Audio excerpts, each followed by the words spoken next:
Glenn Bowles here with Michael Crossland. We've just had the final presentation for our Acceptance Partner Forum here in Australia.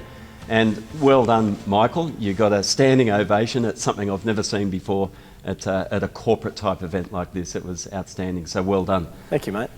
Mate, I just wanted to ask you, you've had a lot of adversity in your life, and you shared a lot of your hardship and struggles and that. What's the thing that gets you out of bed in the morning? Yeah, I think, and something that I shared a lot today is how you approach the challenges that you face.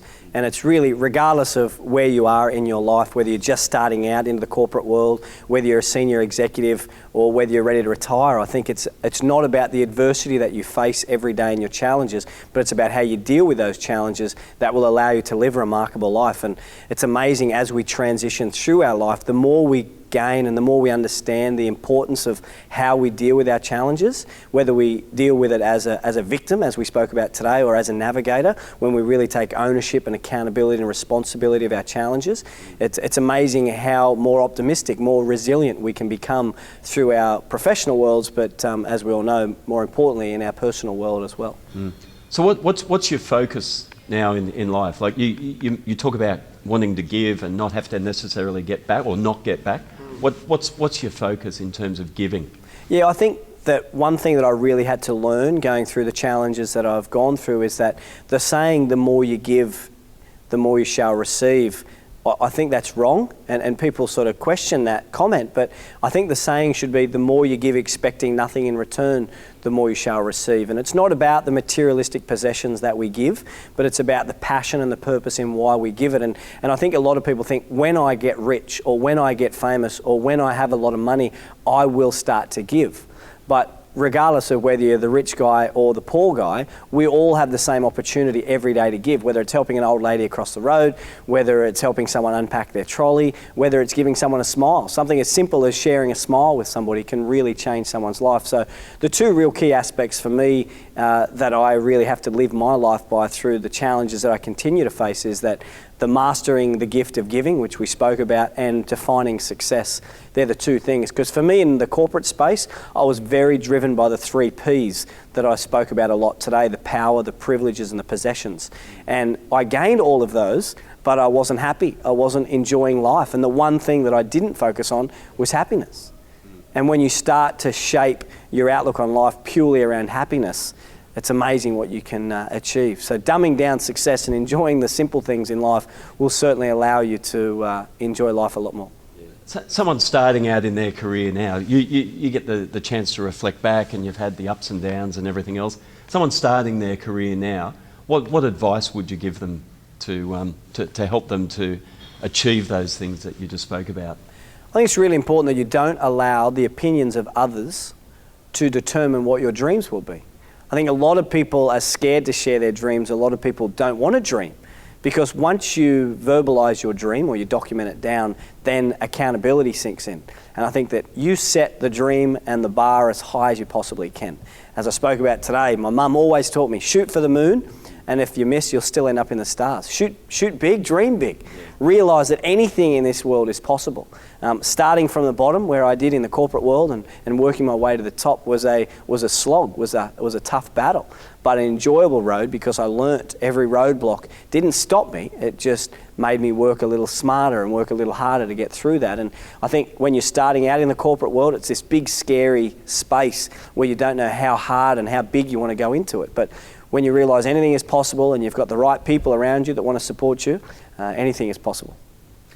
Mate, you seem to get so passionate about sharing your story, and I love the parts where you talk about the giving that you're providing, in Haiti and supporting other cancer sufferers and that. What's that like? It must be an incredible emotional roller coaster for you. Yeah, it is very much so. I started off the project going to Haiti to help somebody where I knew in my heart of hearts that they would never be able to give me anything back, because so often in life, people, I buy you lunch tomorrow, the outcome of that is probably you're going to buy me lunch the next day. Whereas when I went to Haiti, I knew these people were never going to be able to pay me back. They were never going to be able to mow my lawns. They were never going to be able to put a roof over my head. But to give them something that they can't ever repay was an amazing joy. And what was incredible is that they gave me so much more in emotional joy than what I could ever give them in financial satisfaction. And same with spending time with sick kids or cancer patients alike. To be able to go in there and try and inspire people that are really doing it tough, not only does it hopefully help them live maybe a longer life and a more productive or happier life, but it also continually reinforces to me how lucky I am to have what I have. That old saying, I cried when I didn't get a new pair of shoes until I saw a boy that had no feet. You know, sometimes we need to compare our adversities and our challenges to others for us to realise how really lucky we are to have what we have. It must be difficult. You mentioned about the emotional connection with some of the kids you meet. How do you sort of draw the line? How do you manage that in your own mind? Yeah, very tough question. It's very hard to not emotionally connect. And I think that regardless of how long you're here or how short you're here, you have a chance in this world to change people's lives. And for me to meet these kids and be their hero and then to see them pass away, it crushes me every time I think of it. But I realise that there's been a time in my life where I've been able to make a difference. I've been able to change someone's life. And whether I get to do that every day or once in a lifetime, when you do actually get that opportunity to help somebody and make a difference in their life, you will never be the same person. You got us all to put our hands up if we had a dream. What's your dream now? My dream is to make a global impact whilst ever I'm on this earth. And I know that I'm not going to live as long as many other people. I've been told that all my life. But I've realised that it's not about the amount of days that you live on this earth, it's about what you fit into those days that allows you to live a remarkable life. So I want to dream big. So my dream is to make a global impact, get out of bed every day and have a passion and a drive to simply help somebody. Allow them to live a better life, allow them to live a better day. So hopefully they'll pay that good deed forward and make a difference in someone else's.